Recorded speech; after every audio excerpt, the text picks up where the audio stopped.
Hello बच्चों, let's read the question. In a nuclear fusion reaction, the reaction occurs in two stages. Two deuterium nuclei fuse to form tritium nucleus with proton as byproduct. The reaction may be represented as D, P, T. A tritium nucleus fuse with another deuterium nucleus to form helium nucleus with neutron as byproduct. The reaction is represented as T, D, N alpha given that mass of deuterium and mass of tritium, helium, hydrogen and neutron. What percentage of the mass energy of the initial deuterium is released? Now, first of all, we will discuss here the key concept, and here the key concept is energy due to mass defect. तो हमारे पास कहीं पे भी अगर मास का defect produce होता है, इसकी वजह से जो हमारे पास मास डिफेक्ट है इट कन्वर्ट्स इनटू एनर्जी. सो अगर हम बात करें यहाँ पे फर्स्ट रिएक्शन की, तो हमारे पास दो ड्यूटेरियम न्यूक्लियर फ्यूज होकर एक tritium nucleus with proton as a byproduct यहाँ पे दे रहा है, यानी 1d2 plus 1d2 it is combining and giving us 1t3 plus 1 proton. So यहाँ पे अगर हम देखें we can say here the total mass defect will be, जो हमारे पास ड्यूटेरियम और ट्राइट्रियम और प्रोटॉन मिलके यहाँ पे जो भी मास डिफेक्ट प्रोड्यूस करेंगे इट विल बी, जो ट्राइट्रियम का मास हमें गिवन है it is 3.0160049 AMU plus proton का गिवन है 1.007825 AMU.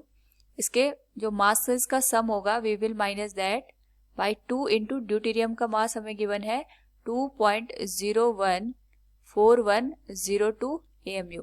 नाउ अगर हम इसके रिस्पेक्ट में यहाँ पे एनर्जी को फाइंड आउट करेंगे, we could say here first the mass defect will be del m equals 0.00433 AMU.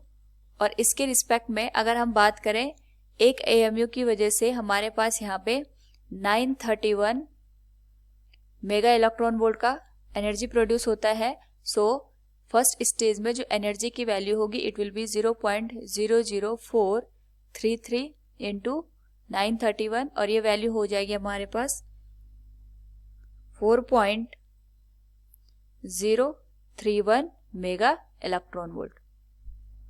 Now अगर हम बात करें यहाँ पे सेकेंड स्टेज की, तो सेकेंड स्टेज में हमारे पास यहाँ पे एक ट्राइट्रियम का जो न्यूक्लियस है that is combining with 1t3 plus 1d2 और हमारे पास यहाँ पे जो वैल्यू बन रही है that is 2He4 plus 0N1 और साथ में हमारे पास यहाँ पे एनर्जी रिलीज होगी. तो अगर हम यहाँ पे पहले टोटल मास डिफेक्ट को निकालें, it will be the masses of helium जो कि हमें गिवन है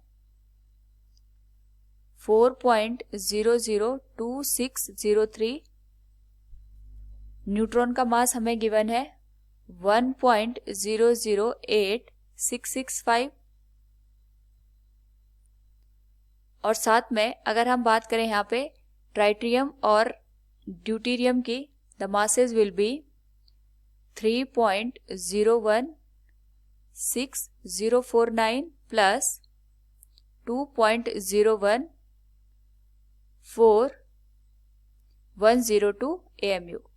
अगर हम इसको सॉल्व करें we will find here the mass defect as del m equals 0.0188 AMU.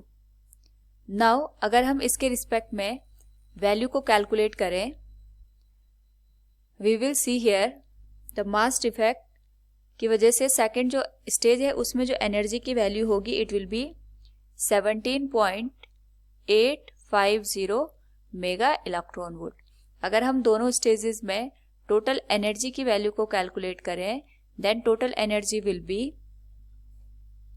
4.031 plus 17.850 it will be 21.611 mega electron volt.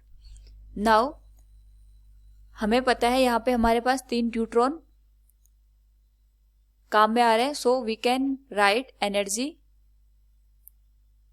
Released by per neutron, it will be 21.611 divided by 3 और ये वैल्यू हो जाएगी 7.2 mega electron volt. Now अगर हम देखें यहाँ पे तो हमसे यहाँ पे percentage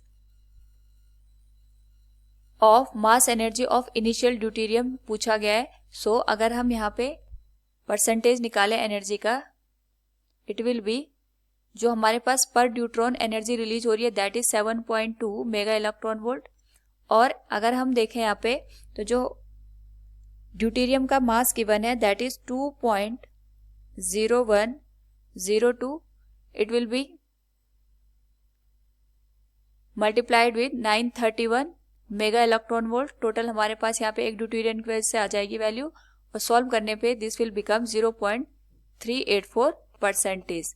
It will be our final answer. So from the given question अगर हम देखें यहाँ पे, we could say the percentage of mass energy of initial deuterium is released as 0.384%. Option C will be the correct answer. Hope all you understood it. Thank you and best of luck.